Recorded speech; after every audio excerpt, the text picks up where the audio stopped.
Ja, und die internationale Arbeit äh, war auch davor ja schon ja, ein bisschen mein Interessensgebiet gewesen. Ich war ja immerhin damals noch unter der Leitung von Frank Bocho 1970 einer der 5 Leute, die zum ersten Mal nach New York fahren durften zur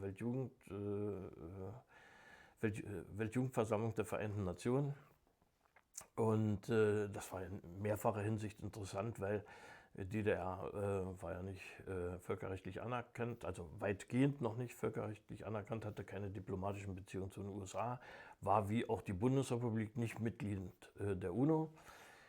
Und von daher war es natürlich nun wieder interessant, da ein bisschen, wie soll ich sagen, politisches Neuland zu erkunden und ja, die erste eigentlich politische Delegation zu sein, die jemals dort zugelassen worden ist. Mit ein paar Sachen, die ich auch in der Autobiografie beschrieben habe, unter anderem die Begegnung mit Mikis Theodorakis, die nun wiederum zur Folge hatte, dass er später für die DDR ja, Interesse empfand und viele seiner Sachen hier gemacht hat. Und so. Die Geschichte des Canto ist ja bekannt, ne, dass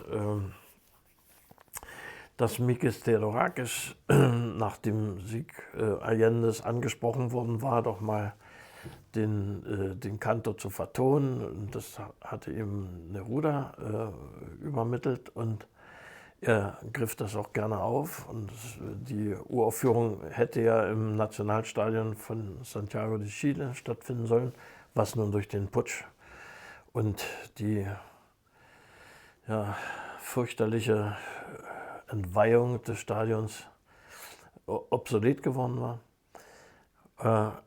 Und nun wurde sozusagen das alles, was als Solidarität für die griechischen Patrioten gedacht war, wurde nun eine Solidaritätsgeste der griechischen Patrioten an die Kämpfer gegen die faschistische Junta und wurde in Griechenland aufgeführt. Das hing ja damit zusammen, dass sie ihn damals kennengelernt hatte in 70 in New York.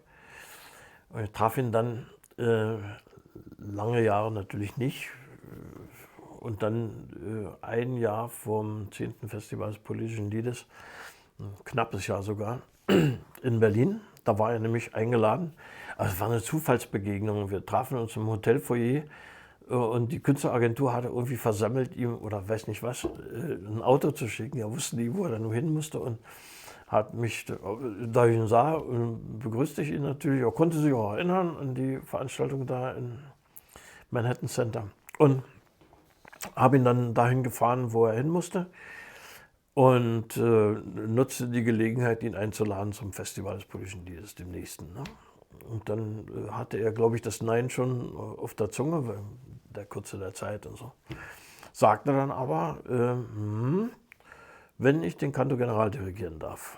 Und da dachte ich, na dann wird es erledigt haben, denn in weniger als einem Jahr, also so eine fulminante Aufführung hinzukriegen, wer kann das schon? Ne? Und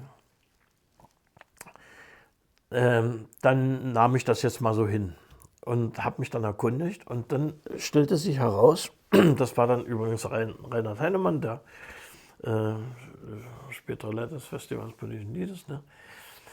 Der erkundigte sich seinerseits und es gab Vorarbeiten in der DDR dazu, in Dresden. Und damit war also ein bisschen schon geleistet zu dem, was man sonst hätte machen müssen. Und insofern ist das dann aufgegriffen worden und der Canto konnte also dann zum 10. Festival des politischen Liedes über die Bühne gehen. Das war wirklich ein tolles Ding. Und dass das gelungen ist damals im Palast der Republik, war wirklich sensationell. Es gibt ja auch eine schöne Platte darüber.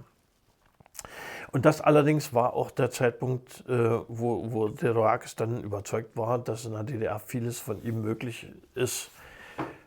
Zum Glück waren ja, kulturpolitische ja, Eseleien, die es auch in der DDR gegen ihn gegeben hatte, beseitigt. Und er konnte also eine Menge von seinen Sachen vorstellen bzw. sogar uraufführen.